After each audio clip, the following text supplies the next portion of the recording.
శ్రీగురుభ్యో నమః.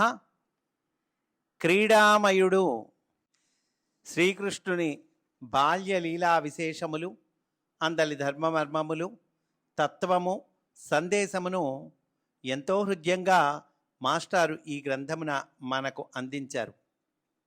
అటువంటి ఈ గ్రంథమును మనము అధ్యయనము చేయటము ప్రారంభించుకున్నాము. ముందు మాటను పూర్తి చేసుకున్నాము. ఈరోజు మొదటి అధ్యాయంలోనికి మనము ప్రవేశిస్తూ ఉన్నాము. సాయం సంధ్యా సమయమున భాద్రపద మాసాంతపు మొబ్బుతునకలు దూది పింజలవలే నైరుతికి తొలగిపోవుచున్నవి. వాయవ్య దిశ నుండి ఎర్రని ఎండపొడ చెరువున ప్రతిబింబించుచున్నది. గాలి అలలు తటాకమున చిరుతరంగములను మెదిపి తీరమందలి మెట్లపై గంధము తీయుచున్నవి. నీరము స్వచ్ఛమైనను ఎండపొడలో ఎర్రబురద వలె భ్రమ గొలుపుచున్నది. చెరువులో స్నానము చేసి మునిగి లేచుచున్న ముగ్గురు గోపాంగనలు తడి తుడుచుకొని మెట్లపై నిలబడి వస్త్రములు మార్చుకొనుచు, దిగరాదు, నీవు ఆ మెట్టుపైననే బుద్ధిగా కూర్చుండవలెను అని 2 సంవత్సరముల బాలుని మందలించుచున్నారు. బాలుడు మెట్టుపై పొందికగా దిశమొలతో మావిపిందెల మొలత్రాడుతో మౌనముగా మోకాళ్లపై చేతులుంచి కూర్చుండెను. కొన్ని క్షణములు ఆగి పకపక నవ్వుచుండెను. క్రింది మెట్టుపైనున్న చెరువు నీటిలో మునుగుచున్న అతని పాదములు చేపపిల్లల వలె కదులుచున్నవి.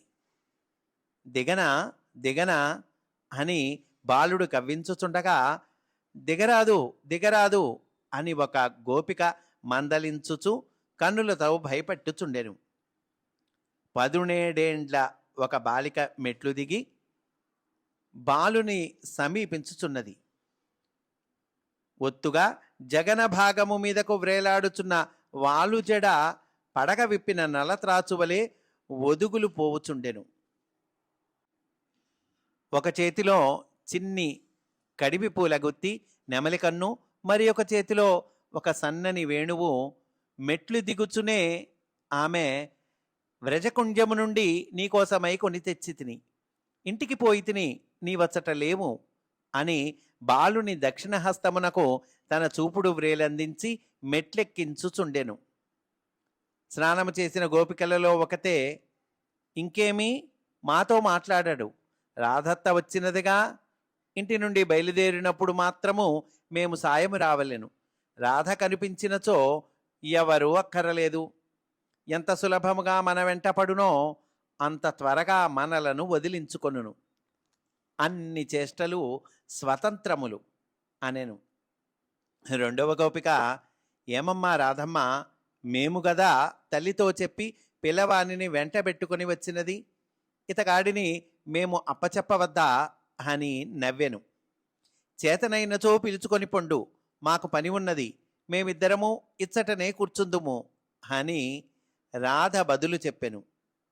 ఇదే గదా నీ గర్వము, వీడెత్తువారి చేతిబిడ్డ, ఎప్పుడు ఎవ్వరు కావలనో ఎవ్వరునూ చెప్పలేరు అని 3వ గోపిక మూతి త్రిప్పెను.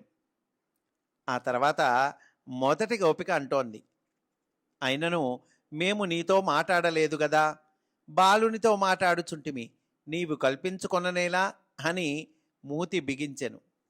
అప్పుడు రాధ అంటున్నది, ఎవరితో ఎవరు మాట్లాడినను నా పద్ధతి ఒక్కటే, ఇతడు కూర్చుండిన చోట నేనును కూర్చుందును, నడచినచో వెంట నడతును, ఇంటికి పోవలెనన్నప్పుడు కొనిపోవుదును. ఏమి గొప్ప, రేపు ప్రొద్దున చల్లచేయు వేళకు వెన్నకోసమని వీడు నా ప్రక్కన చేరునుగా, అప్పుడు చెప్పెదను, ఇప్పుడెందుకులే, రావే పోదము. తల్లి రాధమ్మ, పిల్లవానిని ఇంటికి చేర్చు భారము నీదే, మాకు పనులున్నవి అని 3 గోపికలును బిందెలతో నీళ్లు ముంచుకొని పిడిచిన తడి చీరలు పట్టుకొని మెట్లెక్కి ఇండ్లకు పోయిరి. బాలకృష్ణుని చెరువు పై మెట్టున కూర్చుండబెట్టి రాధ జుట్టు దువ్వి ముందు వైపున కొండె చుట్టెను. కడిపి పూల గుత్తిని నెమలి ఈకను గుచ్చెను. వేణువు చేతికిచ్చెను. బాలకృష్ణుడు పట్టుకొని దానిని అటూ ఇటూ త్రిప్పి చూచుచుండెను. బాలుని తన ఒడిలో కూర్చుండబెట్టుకొని రాధ తానే వేణువు నూదెను. సన్నని గానము బయలుదేరి గాలిలో కలిసి చిరుతరంగములను తాకి నీటి తుంపురులలో లీనమగుచుండెను. చెట్లపై గూళ్లకు చేరు పక్షుల కిలకిలారావములు సన్నగా శృతి గలుపుచుండెను. బాలకృష్ణుడు ఊదుటకు ప్రయత్నించెను. చెరువుగట్టున మలుపు తిరిగిన బాటలో కిర్రు చెప్పుల శబ్దము వినిపించెను. నందుడు శతగోపుడు బాణాకర్రలతో తలపాగలతో బాటలో మలుపు తిరుగుసరికి సూటిగా ఎదుట కాత్యాయనీదేవి గర్భాలయ దీపము కనిపించెను.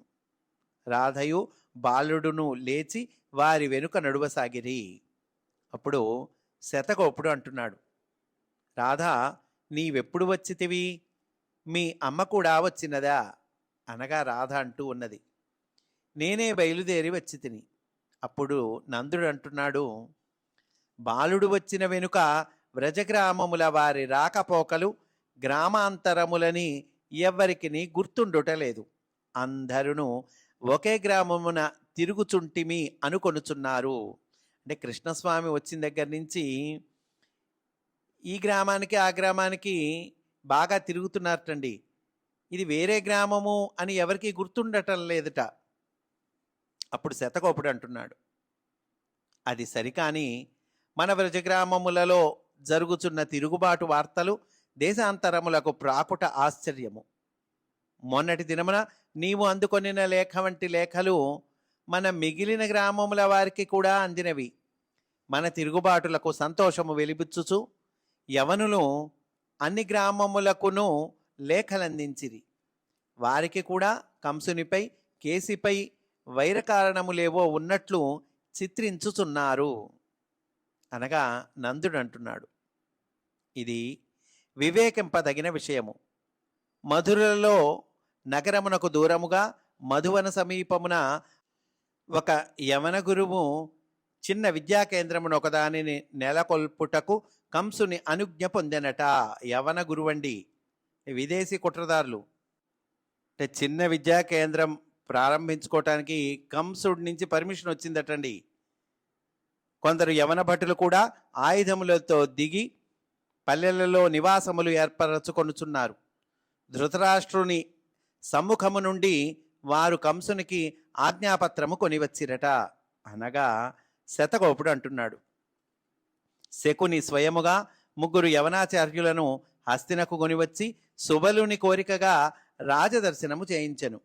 ఆ 3 ఒకడు విద్యాలయము పెట్టెను. 2వ వాడు నేపాలమున గండకీ తీరమున మరి ఒక విద్యాలయము స్థాపింపబోచున్నాడు. 3వ వాడు మధురలో పీఠము పెట్టెను. ఇంతకును వీరు మనవారికి నేర్పు విద్య ఎట్టిది? వీళ్ళేంటయ్యా మన వాళ్ళకి నేర్పేది అంటున్నాడు. అప్పుడు నందుడు అంటున్నాడు, విద్యాలయములకు ఆయుధ భటులు ఎందులకు? అంతయు గంతరగోళముగా ఉన్నది. అనగా శతగోపుడు అంటున్నాడు, పరిపాలకుల సమ్మతిలో విద్యాలయములు పెట్టిన వారు వ్రజకులము చేసిన తిరుగుబాటుదారులను మెచ్చుకొనుట ఎట్లు? అనగా నందగోపుడు అంటున్నాడు, సుబలుడు స్థాపించిన వాయవ్య దిశయందలి కనుమలలోని మహావిద్యాపీఠమే ఇన్నిటికి కేంద్రము. అచ్చట యవన వీరులు కోయజాతులకు దొమ్మి యుద్ధములు నేర్పుచున్నారు. దాని ప్రసక్తి ఎట్టిదో? అనగా శతగోపుడు అంటున్నాడు, దొమ్మి యుద్ధములకు బ్రహ్మావర్తనమున గల ఆవశ్యకత ఎట్టిదో? సుబలుని సమ్మతితో కాలయవనుడు యవన సైన్యములను దింపుచున్నాడు. అనగా నందుడు అంటున్నాడు, ఆ మహావిద్యాలయమున వేదమంత్రములకు క్రొత్త అర్థములు చెప్పుచున్నారు. ఈ వేదమంత్రములు ఉన్నాయి కదండి, వాటికి క్రొత్త అర్థాలు చెప్తూ ఉన్నారట. అంటే ఈ వేదములకు తప్పుడు అర్థాలు చెప్పటం అండి. యవన పాంచాల సింధు నేపాల భిల్లా స్థానముల నుండి యువకులు శిష్యులుగా చేరుచున్నారు. అనగా శతగోపుడు చెప్తున్నాడు, క్రిందటి పూర్ణిమ నాడు నేను చేసిన శతశృంగ యాత్రలో పాండురాజు కొన్ని హెచ్చరికలు చేసెను. సుబల యవన సంబంధములు దేశమునకు విపత్తు కలిగించునని చెప్పెను. సుబలుడు అంటే శకుని తండ్రి అండి. ఈ సుబలుడు ఈయన గాంధార రాజ్యాధిపతి. ఈ యవనులు వీళ్ళిద్దరి సంబంధము దేశమునకు విపత్తు కలిగిస్తుంది అని పాండురాజు చెప్పాట. యమునా తీరములలో వైదేశికులైన బెస్తలు మరలా గ్రామములను కట్టుకొనుచున్నారు.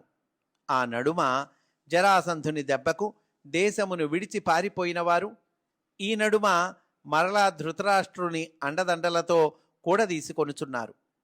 మన మత్స్య విక్రేతల దగ్గర మత్స్యములను కొని అమూల్యమైన సువర్ణములను వెదజల్లుచున్నారు. మనవారు వారికి ఆశ్రితులుగా చేరుచున్నారు. యవనులు కాశ్మీరము నుండి శాలువలు, కుంకుమ పువ్వు పెద్ద మొత్తములుగా కొని సువర్ణము దింపుచున్నారు.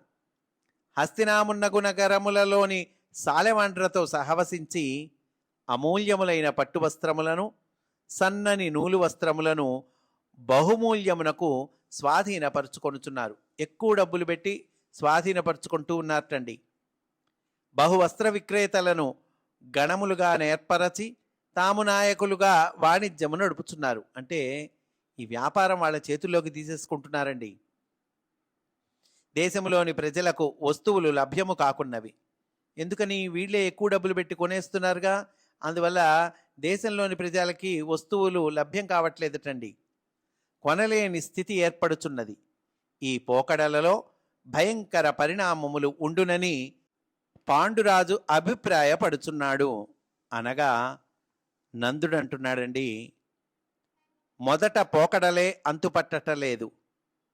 కతిపయ దినములలో మరలా మధురకు పోయి మన నాయకుడు వసుదేవుని కలుసుకొని కర్తవ్యము నిర్ణయించుకొనవలెను. ఆలయమున అందరూ సమావిష్టులై స్తోత్రపాఠములు చేయుచున్నారు. పూజ ఆరంభమైనది. అచ్చటికి పోయినచో మనస్సు కుదుటపడును.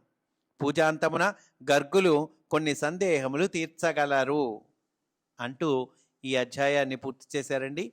స్వస్తి. వాసుదేవా.